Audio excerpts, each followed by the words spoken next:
Hello दोस्तों, welcome है आपका आज और एक नए व्लॉग में। मैं गुरु सैनी आज मुजफ्फरनगर के मुझेड़ा गांव का आपको ऐसा स्थान दिखाने वाला हूं जहां बताया जाता है कि इस अधूरे किले को जिनों के द्वारा बनाया गया था, यानी कि आसमानी रूहानी ताकतों के द्वारा बनाया गया था और उनके निशान आज भी इसके अंदर मौजूद हैं, पाए जाते हैं। तो चलिए यहाँ की कहानी को समझते हैं और देखते हैं इसके अंदर क्या चीज़ पहली है जो आज भी दिखाई देती है। दोस्तों, यहाँ के बारे में बताया जाता है कि सैयद हुसैन साहब का मकबरा है। उस समय यहाँ किला बनाया जाया था। हजारों साल पहले की बात है कि उस समय आसमान से कुछ रूहानी ताकतें उतरी थी और इस किले को बनाया जा रहा था उस समय। तो किसी कारण से ये रोक दिया गया था, यानी कि इस गांव में उस समय कुछ अलग व्यवस्था रहती होगी तो यहाँ किसी ने उल्टी चक्की चला दी थी। यहाँ के स्थानीय लोग ऐसे बताते हैं। उस समय ये डेग जो है ये सोने की हुआ करती थी, जो आप देख रहे हैं ये डेग उस समय सोने की हुआ करती थी। तो उस समय कुछ लोग यहाँ से ऐसे उठा के चलने वाले थे, उसी समय ये चीज़ रुक गई थी। या तो किसी ने यहाँ उल्टी चक्की चलाई या कुछ भी ऐसा हुआ हो जो लोग बताते हैं, तो उस वजह से ये फिलहाल ही उसी समय ऐसे ही रुक गई और ये पत्थर की बन गई। आज भी ये पत्थर की और हिलाई नहीं जाती, इतनी भारी। उस समय बताया जाता है कि ये सोने की थी और आज भी यहाँ वो निशान पाए जाते हैं जो आसमान से बताया जाता है घोड़े उतरे थे और उनके पाँव के निशान यहाँ मौजूद है। बाकी आप देख सकते हैं कितना पुराना स्ट्रक्चर है और अधूरा है। ये चीज़ भी एक सवाल पैदा करती है अपने अंदर कि ये अधूरा क्यों है।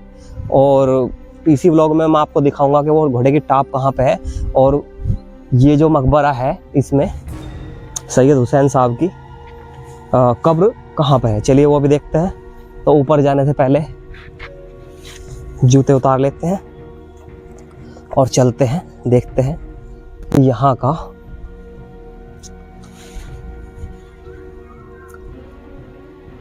ये देखिए, ये सैयद हुसैन साहब के परिवार की ही कब्रें हैं। ये तो मैं नहीं जानता है किसकी कब्र कौन सी किसकी है, लेकिन इतना मुझे पता है कि जिस कब्र के ऊपर ये उभार बना हुआ है वो कब्र जेंट्स की यानी मर्दों की हुआ करती थी। और जिस कब्र के ऊपर नीचे गहराई में ये तख्ती नुमा डिज़ाइन बना हुआ है, ये गहराई बनी हुई है, वो महिला की हुआ करती है। इस चीज़ को मैं जानता हूँ, इसलिए ये उनके परिवार में से किसी महिला की और जेंट्स की, जहाँ तक मुझे लगता है ये सैयद हुसैन साहब की होगी, उनकी पत्नी की और उनके बेटे की, जैसे कि बाहर लिखा हुआ भी था। और इधर आप देख सकते हैं कितना पुराना स्ट्रक्चर है और अलग अलग लैंग्वेज में, उर्दू या फारसी में शायद कुछ लिखा है, मैं इस लैंग्वेज को नहीं समझता। और ये चीज़ देख सकते हैं आप कितनी मजबूती से और कितने ही शानदार स्ट्रक्चर में ये चीज़ बनाई गई है। लेकिन अधूरा है, ये किला पूरा बना नहीं था, क्योंकि बताया जाता है कि उस समय जब ये किला बन रहा था तो किसी कारण से रुक गया था। और यहाँ थोड़ा सा खतरा भी है क्योंकि यहाँ महल लगा हुआ है जो देर नहीं लगाएगा नक्शा बदलने में हमारा। तो ये चीज़ आप देख सकते हैं काफ़ी पुरानी है और अधूरी है। इसके नीचे जो पत्थर बिछा हुआ है, इसकी मोटाई अगर मैं आपको दिखाने की कोशिश करूँगा तो मोटाई कम से कम 4 इंच 3 इंच के आसपास इसकी मोटाई है। अब इतने मोटे पत्थर नहीं लगते हैं हमारे यहाँ, लेकिन उस समय के काफ़ी मोटे पत्थर लगे हुए हैं। ये देखिए एक गेट यहाँ से लगा हुआ है, ये छोटा गेट है बाहर देखने के लिए। और उसके चारों कोनों में इस जगह के चारों कोनों में अलग अलग गेट बने हुए हैं छोटे छोटे, जैसे कि आप सामने देख सकते हैं। वहाँ मैं आपको लेकर चलूँगा, वो चीज़ भी दिखाऊंगा। उन गेट में से किसी एक गेट में ही यहाँ गुफा बताई जाती है कि गुफा थी, लेकिन वो गुफा समय के हिसाब से बंद हो गई है। वो शायद उधर मुझे दिखाई दे रही है, तो चलिए उधर चलते हैं और देखते हैं उस गुफा को। वो गुफा छोटी सी बनी हुई है लेकिन वो तो बंद है। यहाँ नज़दीक ही एक पेड़ के नीचे सामने एक गुफा दिखाई दे रही है, देखते हैं यही वो गुफा है कि जो बताई जाती है उस समय से ही मौजूद है। तो ये बंद है या नहीं है, या अभी भी खुली हुई है, इसे देखते हैं। हालांकि ये उस समय भले ही चलती हो लेकिन आज ये बंद है। यहाँ के स्थानीय लोगों के द्वारा बताया जाता है कि ये गुफा पहले खुली हुई थी और यहाँ से दिल्ली तक जाती थी। चलिए अंदर से आपको दिखा देते हैं सही तरह से।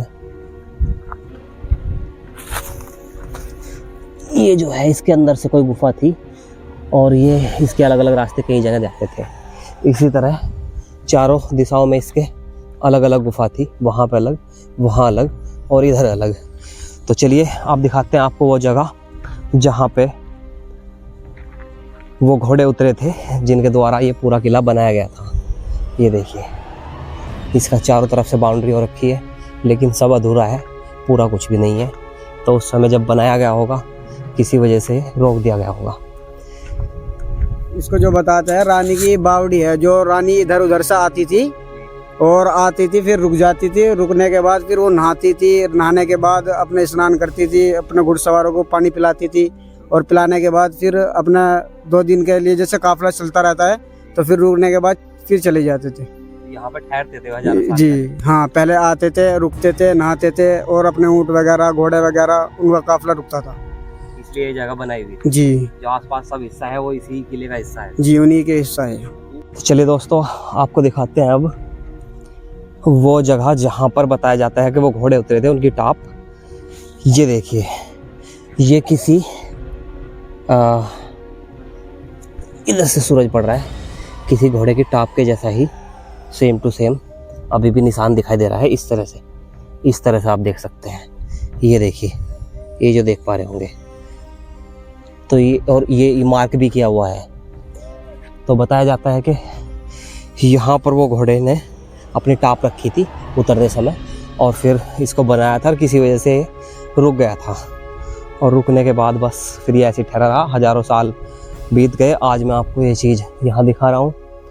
और इसी का कुछ और भी हिस्सा बचा हुआ है, इसी मकबरे का, इसी किले का एक और भी हिस्सा बचा हुआ है। अगले ब्लॉग में मैं आपको वो दिखाने वाला हूँ। सैयद हुसैन साहब का ये मकबरा है।